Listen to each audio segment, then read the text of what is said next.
어려운 전쟁을 이기는 예화로 고대 중국의 병법서인 삼국지, 여러분 잘 아시죠?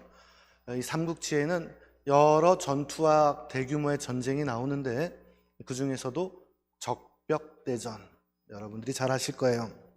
한나라 말기 중국은 여러 군벌로 나누어져 있었습니다. 이때 그래도 가장 강력한 세력을 가진 조조 세력이 요 아래 남방에 있는 이 유비와 송건을 무력으로 압도하기 위해서 쳐들어옵니다.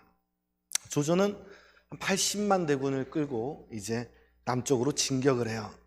자, 유비하고 송건은 이제 이 조조의 대군을 막기 위해서 머리를 싸맵니다. 이거 어떡하지? 이거 어떻게 하면 막지? 우리의 전략은, 우리의 지금 대비는 어떻게 해야 되는가? 지혜를 모았어요. 유비에게는 책사가 있었으니 제갈량, 송건의 책사는 주유, 둘이서 의논을 합니다. 그리고 조조의 군대를 무찌를 계획을 세웁니다. 그리고 한 가지 중요한 전략을 세웠어요. 자, 유비와 송건은 각자의 세력을 합쳐서 조조의 군대를 막아내기로 했습니다. 개별적으로 대응하는 것보다 같이 힘을 합치는 것이 훨씬 낫다라는 것을 판단했죠. 자, 또 한 가지, 조조의 군대는 막강하기는 하나 한 가지 약점이 있긴 있는데 강을 건너와야 돼요. 강을 건너오려면 수송선이 필요하고 수송선을 타고 와야 합니다. 이때 제갈량은 강을 건너 이 수송선의 배를 불태울 계획을 세웁니다. 바람의 방향을 고려해서 치밀하게 세워야 돼요. 겨울철에는 이 불을 사용하여 적의 배를 공격하는 것이 매우 어렵습니다. 또 예측하기 어려운 전략입니다. 전투 당일에 이 제갈량의 예측대로 원하는 방향으로 바람이 불기 시작합니다. 그리고 송건의 장군들은 불타는 화살을 펴 날려가지고 적의 배에 불타는 화살을 쏘아 보냅니다. 조조의 군대는 혼란에 빠지게 되었고 강을 건너려고 했던 그 배들은 불타면서 많은 병력을 잃게 되죠. 결국 조조는 큰 피해를 입고 퇴각할 수밖에 없었습니다. 이 적벽대전의 예화는 압도적인 적을 이기기 위해서 단순히 병력을 의존하거나 병력을 키우는 것이 전략이 아니라 이 지혜를 통해서 약점을 공략하는 것이 중요하다라고 우리에게 일깨워줍니다. 자, 오늘은 남한국 왕 3대 왕 아사가 구스의 100만 대군을 이기는 그런 장면이 나옵니다. 자, 오늘 말씀을 통해서 영적 싸움에 승리하라라는 제목으로 말씀을 전할 때 큰 은혜가 임하기를 소망합니다. 자, 먼저는 적의 실체를 알아야 됩니다. 적이 지금 어떤지를 우리가 알아야 돼요. 우리 9절을 다 같이 읽어보겠습니다. 9절 시작.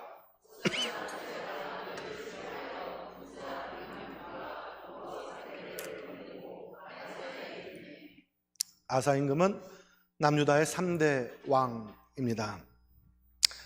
이 아사의 아버지는 아비암, 아비암의 아버지는 르호보암, 르호보암의 아버지는 솔로몬, 솔로몬의 아버지는 다윗, 다윗의 아버지는 이세. 다윗에게는 현손, 솔로몬에게는 증손자가 되게 됩니다. 역대하 기록에 보면은 이 아사가 초창기에는 하나님을 너무너무 잘 섬겼어요. 너무 좋았어요. 그래서 우상을 파괴하고 그리고 종교개혁도 단행을 합니다. 심지어 태우 마아가를 대비 자리에서 폐위를 시켜요. 왜? 우상을 섬기니까. 이 종교개혁을 단행을 하는데 선지자들의 조언을 들어서 열심히 회복하려고 노력을 합니다. 주변 마을마다 있는 아주 낯뜨거운 우상들을 다 갖다 버리고 불태우고 또 산재해 있던 이 산당과 우상을 다 파괴해버리고 또 성전에 들어가서 한동안 잊고 무너졌던 그 제단을 다시 세우는 업적을 세우죠. 심지어 이 유월절을 회복하는 그러한 노력까지도 합니다. 한 20년 정도는 이 나라에 평화가 왔어요. 그리고 하나님께 그리고 이 백성들과 더불어 기쁨을 누렸습니다. 하지만 말년에는 이 아사가 자만을 해요. 그래서 하나님을 의지하지 않고 자기의 군대 세력을 과시하고 자랑하고 또 외국의 의존을 더 크게 하고 더 나아가 마지막에는 이 북이스라엘의 바사가 침공하니까 아람 왕 베낫하고 같이 이 뇌물을 보내서 이 북이스라엘을 치려고 합니다. 동족을 치기 위해 이방인의 힘을 끌어들이게 돼요. 그래서 선지자가 당신 지금 잘못된 행동하고 있으니 당장 멈추시오 그랬더니 그 선지자를 감옥에 투옥하기도 합니다. 즉위 39년 이제 그가 늙게 되었고 또 나아가 발에 종기가 생겼어요. 그래서 치료를 받아야 되는데 의사들에게 아무리 치료를 해도 잘 고쳐지지가 않아요. 그래서 하나님께 기도하고 하나님께 아뢰고 하나님께 맡겼으면 나았을 텐데 끝까지 이 의사만 찾다가 결국 사망하게 됩니다. 중요한 것은 그가 제2 초기에 이 구스의 세라 100만 대군과 병거 300이 쳐들어왔는데 이때 신앙심으로 맞서 싸웠어요. 그리고 대승을 거두게 됩니다. 아사 임금에게 이 구스의 100만 대군과 이 300의 이 병거는 엄청난 대군이었습니다. 지금도 100만이라고 하면 엄청난 이 대군이에요. 자신들이 가지고 있는 무기 어림없습니다. 그리고 자기가 가지고 있는 군대 도저히 감당할 수 없는 그러한 강적이었어요. 우리가 인생을 살고 신앙생활할 때 마찬가지로 우리에게도 강적이 나타날 때가 있습니다. 그리고 곳곳에는 사실 강적들이 있어요. 구체적으로 살펴보면 다음과 같은 강적들이 있습니다. 첫 번째, 약한 자아가 나에게 강적이에요. 그리고 악한 내가 나에게 강적이 될 수 있어요. 두 번째, 외부의 환경입니다. 외적 환경 요인들, 이를테면 가난, 질병, 사회적 빈곤 이런 것들이 나에게 강적으로 찾아옵니다. 또 전쟁, 사회적 불안 이런 것들이 나에게 강적으로 와요. 우리와 다른 이념이라던가 우리와 다른 이데올로기가 우리에게 강적이 됩니다. 또 우리 주변에 좋은 분들이 많이 있으면 좋을 텐데 꼭 그렇지가 않아요. 내 주변에 나를 이용해 먹으려고 하고 나를 무너뜨리려고 하고 나를 사기치려고 하는 수많은 강적들과 주변 사람들이 있어요. 또 그것뿐만 아니라 각자 처한 각자의 시련들도 있습니다. 사단과 마귀의 공격들이에요. 내가 갑자기 불의의 사고를 겪기도 하고 그리고 교회도 공격을 해요. 뿐만 아니라 이단들이 우리에게 공격하기도 합니다. 이 모든 강적들은 우리의 영을 병들게 하고 또 우리의 신앙을 무너뜨리고 또 나아가 하나님의 존재를 의심하게 하고 믿음을 떨어뜨리는 역할을 합니다. 그리고 급기야 우리를 타락시켜버리게 하죠. 자, 위에서 열거한 여러 가지 조건과 현상은 모두 배후에 사단의 음모와 세력들이 있어요. 그들이 조종하고 있는 것이죠. 우리는 적의 실체를 정확하게 알아야 됩니다. 하루는 예수님의 제자들이 저 갈릴리 바다에 배를 타고 먼저 갑니다. 그리고 예수님은 이제 한적한 산에 가셔서 기도를 하세요. 제자들이 탄 배가 이제 바다 한가운데에 왔을 때 갑자기 풍랑이 일어납니다. 국지성, 폭풍, 폭우, 그리고 성경은 그 바람을 광풍이라고 불러요. 광자가 미칠 광자예요. 막 이리저리 사정없이 초속 아마도 한 50m/s의 엄청난 바람들이 막 휘몰아칩니다. 배가 금방이라도 전복이 될 것 같아요. 뒤집어질 것 같아요. 죽음의 이 공포가 자기들에게 다가왔어요. 이때 예수님이 바다 위로 오십니다. 그리고 바다를 꾸짖습니다. 바다야 잠잠하라. 그래서 제자들은 무사히 갈릴리 바다를 건널 수가 있었어요. 자, 바울은 우리의 영적 싸움에 대해서 다음과 같이 지금 말씀하고 있습니다. 에베소서 6장 12절을 보면 우리의 씨름은 혈과 육을 상대하는 것이 아니요 통치자들과 권세들과 이 어둠의 세상 주관자들과 하늘에 있는 악의 영들을 상대함이라. 사단이 하는 일들은 너무나 많습니다. 먼저는 진리를 의심하게 해요. 내가 믿고 있는 것을 의심하게 합니다. 성도의 마음을 혼미하게 합니다. 혼탁하게 해요. 그리고 사람을 의심하게 합니다. 이웃과 다투게 하기도 하고요. 또 서로 멸망시키려고 서로가 서로를 악랄하게 공격합니다. 죄를 짓게 하고 그 죄를 지은 것에 대한 죄책감이 들게 합니다. 욕심을 갖게 하고 탐심을 품게 해요. 사람의 마음에 헛된 생각들을, 쓸모없는 생각들, 쓸모없는 공상들, 아무 의미 없는 헛된 생각들로 가득 채워버립니다. 더 나아가 잘못된 종교에 빠지게 한다거나 잘못된 사상, 잘못된 이단들을 찾아가기도 하죠. 또 그 사람들에게 이 귀신이 직접 들어가기도 해요. 그리고 온갖 질병을 일으켜서 고통을 주게 합니다. 사람에게 대접받기를 원하고 사람 위에서 군림하고 싶어하는 그러한 욕구가 막 올라옵니다. 더 나아가 하나님을 믿지 못하게 해요. 그리고 성도를 속이고 또 사람을 미치게 하게 하기도 하고, 그리고 하나님을 의존하거나 하나님을 믿게 하지 않고 점이나 주술 같은 걸로 관심을 갖게 합니다. 가정을 파괴하기도 하고 또 교회를 파괴하기도 하고, 또 음란의 영이 들어와서 몸을 더럽히고, 그리고 폭력을 행하게 하고, 심지어 사람을 마음으로 죽이기도 합니다. 전쟁을 유발시키기도 하고 대량 학살이 일어나기도 합니다. 그리고 사람들을 정신적으로 문제 있게 하기도 하죠.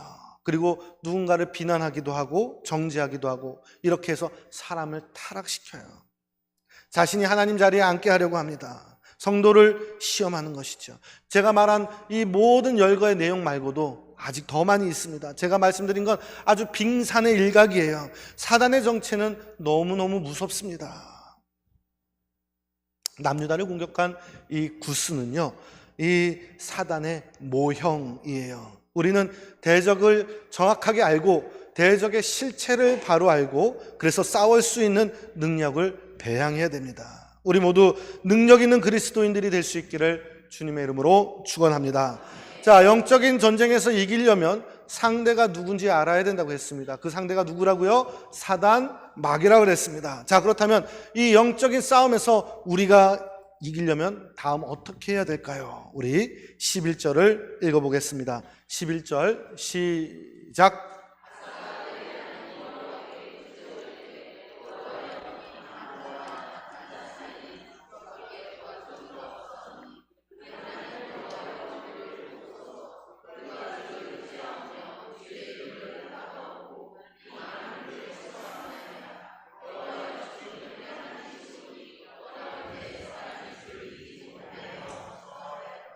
아멘. 두 번째는 전적으로 기도하는 것입니다. 아사의 군대는 58만이에요.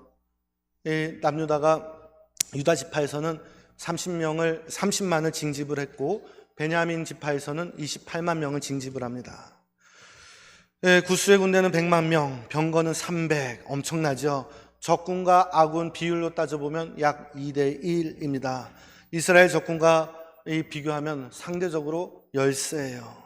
한 사람이 두 사람을 상대해야 돼요. 뿐만 아니라 이 구스의 군대는 이미 전투 준비를 다 끝내놓고 쳐들어오는 거예요. 다시 말하면 군사 훈련도 잘 돼 있고 모든 무기와 그리고 모든 물자들이 다 준비되어 있는 상태로 지금 오고 있어요. 하지만 이 수비하고 방어를 해야 되는 이 아사의 군대는 오합지졸입니다. 병력도 그리고 무기도 전술도 뭐 하나 잘 돼 있는 것이 하나도 없었어요. 그런데 적과 싸울 의지나 심지어 전략도 없는 거예요.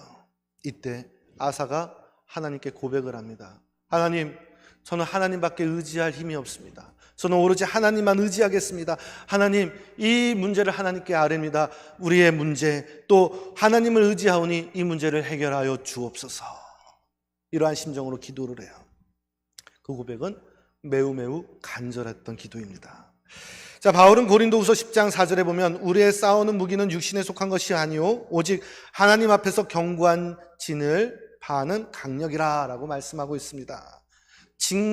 이 적을 공격하고 이 적을 격파할 수 있는 그 힘은 바로 기도였어요. 애굽을 떠나서 일찍이 과거에 이 가나안으로 가던 이스라엘 사람들은 르비딤이라고 하는 곳에서 갑자기 아말렉이 쳐들어와 공격을 당하기 시작합니다. 심지어 이 아말렉이 얼마나 비열한지 뒤에 있는 약한 사람들부터 공격해 나가기 시작했어요.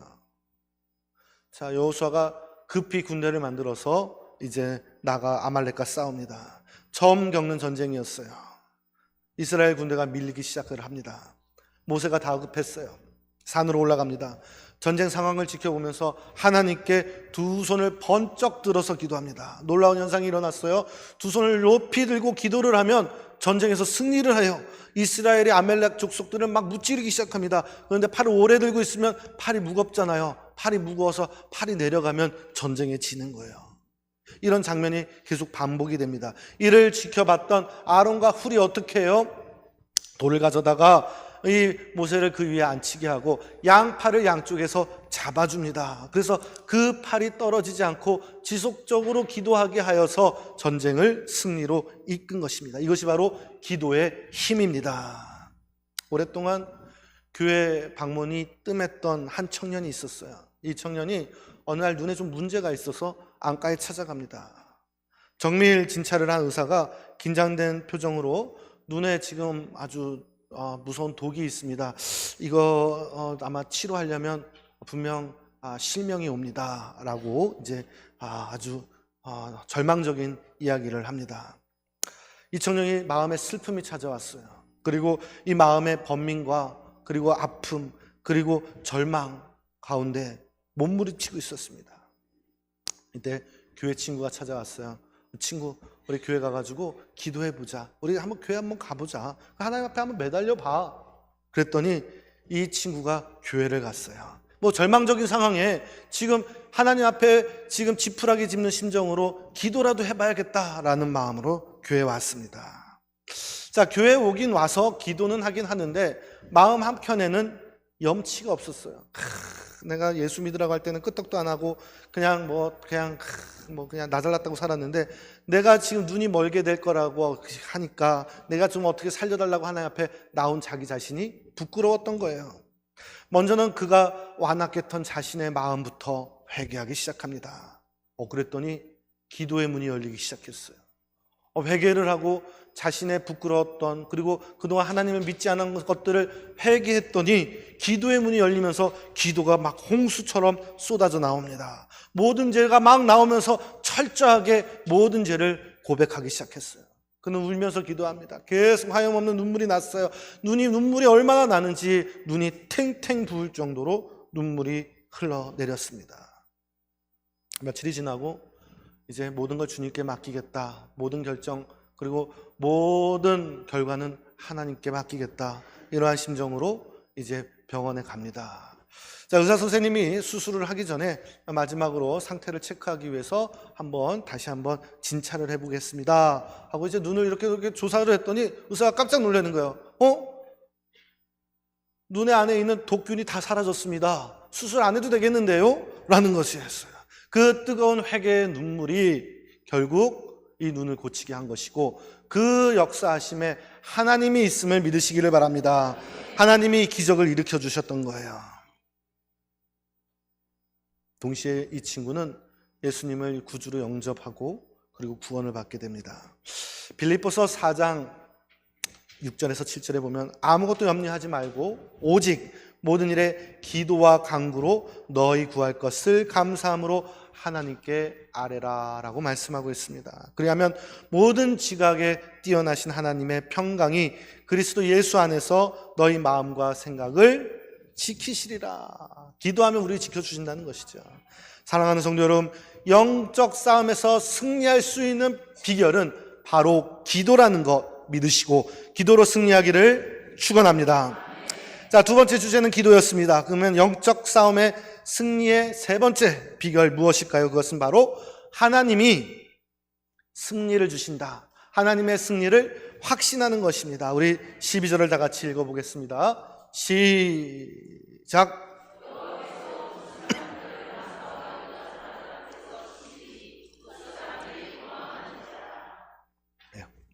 남유다는 58만이라고 그랬고 이 구스는 100만이라고 했어요. 구스는 오늘날 지역으로 보면 이디오피아 지역에 해당이 됩니다. 여기에 100만의 군사가 지금 쳐들어가고 또 300대의 병거가 갑니다.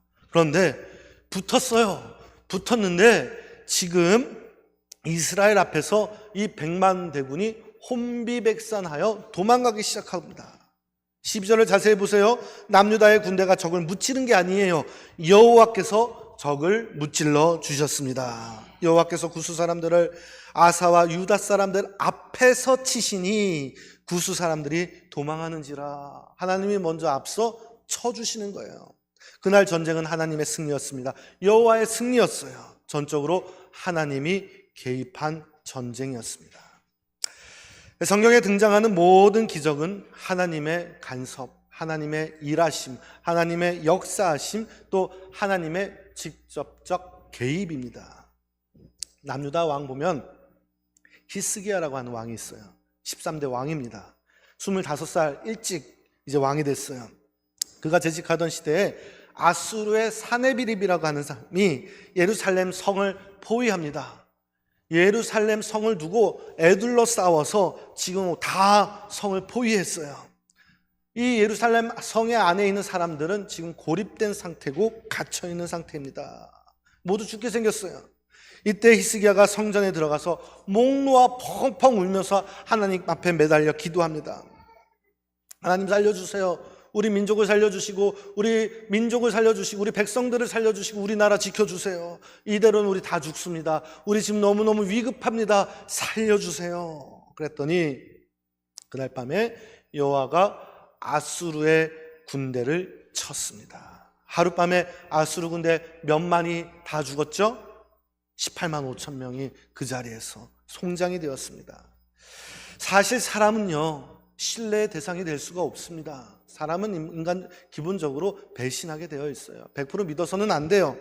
얼마 전에 이란 대통령이 헬기를 타고 이동하다가 추락하여 이 대통령과 외무장관 그리고 많은 고위관리들이 사망을 했습니다. 날씨 탓도 있겠지만 조종사의 실수이기도 해요.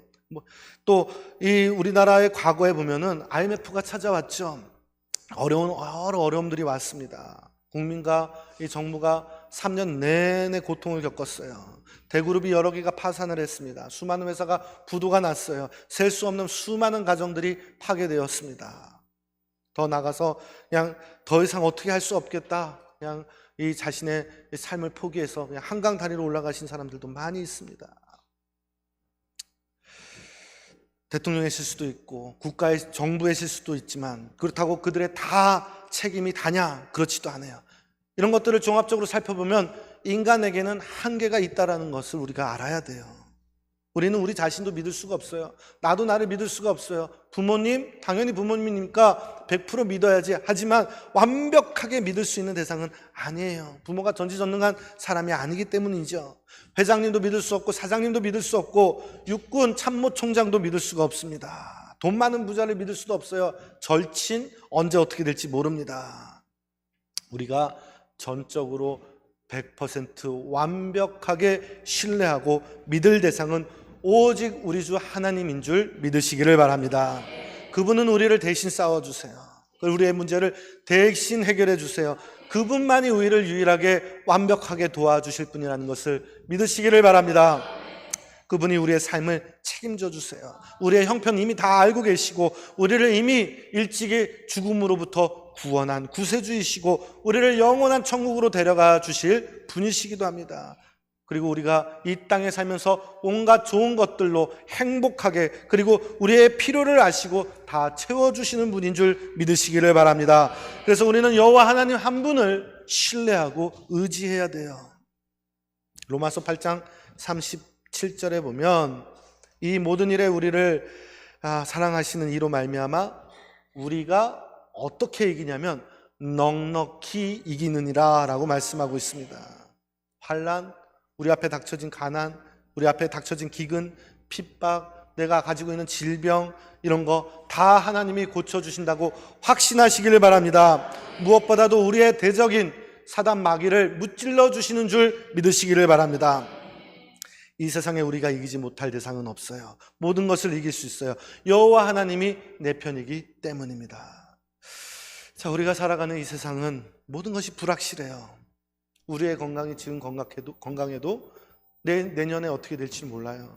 우리의 직장 어떻게 될지 몰라요. 우리의 사업 어떻게 될지 몰라요. 자녀들 마찬가지예요. 나의 가정도 마찬가지고 내 미래도 불확실합니다.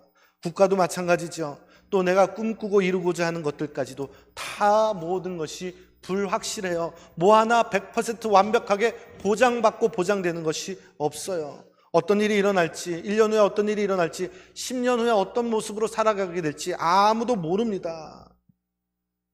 늘 불안해요. 걱정이 많습니다. 이 불안함 때문에 늘 두려움에 휩싸이기도 하고 걱정하고 근심하며 살아갑니다. 그런데 이 같은 세상, 또 이러한 모습으로 살아가는 우리들에게 확신을 주시는 분이 계시니 그분이 바로 하나님 한 분인 줄 믿으시기를 바랍니다. 하나님은 나를 강적으로부터 이기게 하십니다. 나를 불가능한 상황에서 이기게 해주십니다. 나보다 강한 강적자를 이기게 해주세요. 그것이 바로 하나님의 권능, 하나님의 능력입니다. 과거에 구약에 보면 아브라함이 그돌라오멜 이 연합군하고 싸우게 됐어요. 객관적으로 보면 열세합니다. 이길 수가 없어요. 근데 이겼어요. 모세는 어떻습니까? 애굽의 파라오를 어떻게 이깁니까? 이길 수가 없는데 하나님의 능력으로, 하나님의 권능의 손으로 이기게 됩니다. 여호수아는 어때요? 여리고성을 이길 수 있나요? 이길 수가 없습니다. 심지어 그 이기는 방식까지도 굉장히 놀라운 하나님의 특별한 방식으로 이기게 해주십니다. 다윗은 어땠어요? 사울이 죽이려고 쫓아오고 그리고 늘 공격했어요. 그러나 결국 하나님의 권능의 힘으로 그 사울로부터 보호받게 되고 결국 다윗은 승리하게 됩니다. 모두가 다 힘으로 이긴 것이 아니에요. 하나님이 이기게 해주셨음을 기억하시기를 바랍니다.